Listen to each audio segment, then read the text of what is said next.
Assalamualaikum warahmatullahi wabarakatuh. Hamdan wa syukran lillah. Allahumma sholli ala sayyidina Muhammad wa ala ali sayyidina Muhammad, amma ba'd. Sahabat-sahabatku semua, sebagai insan yang beriman dan bertakwa kepada Allah Subhanahu wa taala, setiap harinya tentunya kita senantiasa berikhtiar untuk memaksimalkan upaya kita dalam melaksanakan seluruh perintah Allah Subhanahu wa taala, dan juga menghindari tidak melaksanakan apa hal-hal yang memang dilarang oleh Allah Subhanahu wa taala. Salah satu ayat Al-Qur'an yang terkait dengan larangan, khususnya dalam praktek bermuamalah, adalah Al-Qur'an surah An-Nisa ayat 29. A'udzubillahi minasyaitonirrajim. Bismillahirrahmanirrahim.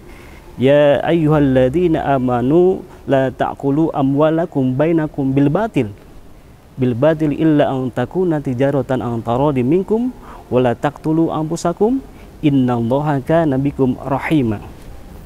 Esensi dari Al-Qur'an surah An-Nisa ayat 29 tersebut adalah bahwa kalau kita bermuamalah, maka janganlah kita menggunakan cara-cara yang batil.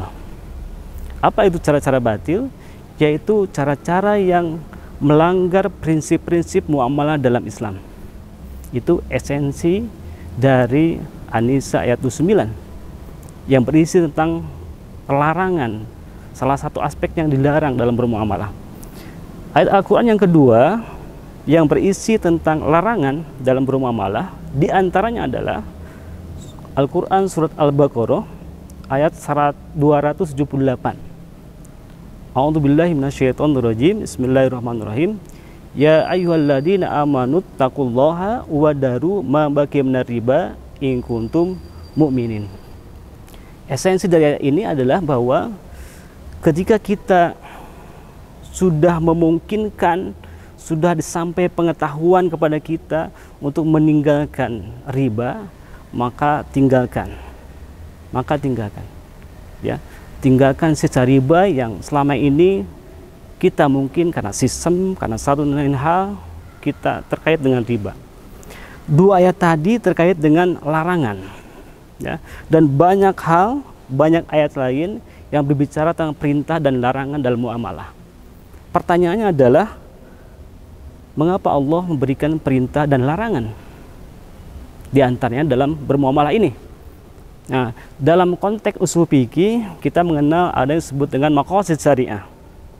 Maqasid syariah itu adalah apa yang ingin dituju oleh Allah, apa yang ingin dicapai oleh Allah, apa yang ingin dimaksud oleh Allah. Imam As-Shatibi membagi maqasid syariah menjadi 5 tingkatan, menjadi 5. Al-Kulliyah Al-Khamsah. Yang 5 komponen, 5 unsur itu adalah, yang pertama hifdzuddin, memelihara agama. Yang kedua adalah memelihara jiwa, hifdzun nafas. Yang ketiga ada memelihara akal, hifdzul akal. Yang ketiga adalah memelihara keturunan, hifdzun nasl. Kemudian memelihara harta, hifdzul mal. Nah, satu aspek yang terkait dengan muamalah ini dari 5 unsur tadi, khususnya adalah hifdzul mal.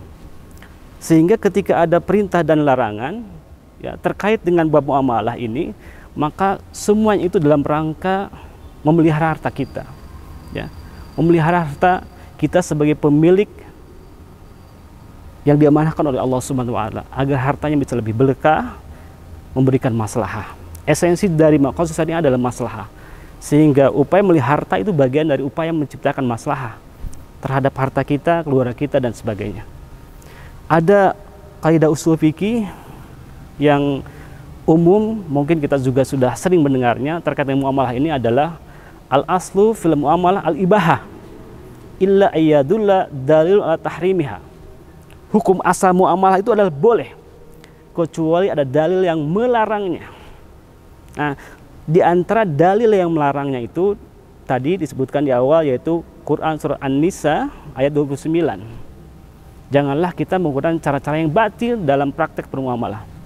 Di antara yang harus kita hindari yang masuk kategori batil, cara-cara tersebut adalah yang pertama, cara-cara yang mengandung unsur riba.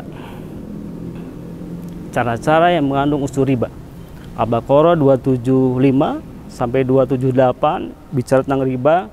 Al-Imran 130 juga bicara tentang riba. Setiap tambahan yang dilakukan terhadap harta pokok, terhadap modal pokok, baik dalam pinjam-meminjam maupun dalam jual beli secara batil, itu riba. Ya, kullu qardin jarra manfaatan fahuwa riba. Satu riba yang harus kita hindari agar kita tidak masuk ke dalam praktek muamalah yang mengandung unsur kebatilan. Yang kedua adalah tagrir atau goror atau ketidakpastian. Kita melakukan kegiatan ekonomi, muamalah tanpa pengetahuan yang masif, yang utuh. Itu bagian dari tagrir atau goror. Yang kedua adalah maisir.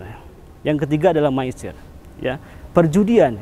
Yang keempat adalah tadlis, penipuan, dan banyak lagi hal-hal yang harus kita perhatikan agar kita tidak terperosok ke dalam hal yang dilarang oleh agama. Nah, bagaimana agar kita tidak terhindar, ya, atau terhindar dari hal yang dilarang itu? Maka saya mengajak, mari kita maksimalkan, optimalkan, manfaatkan lembaga keuangan syariah, lembaga perekonomian syariah, dan lembaga bisnis syariah yang menjadi wasilah kita agar kita bermuamalah bisa sesuai dengan syariah.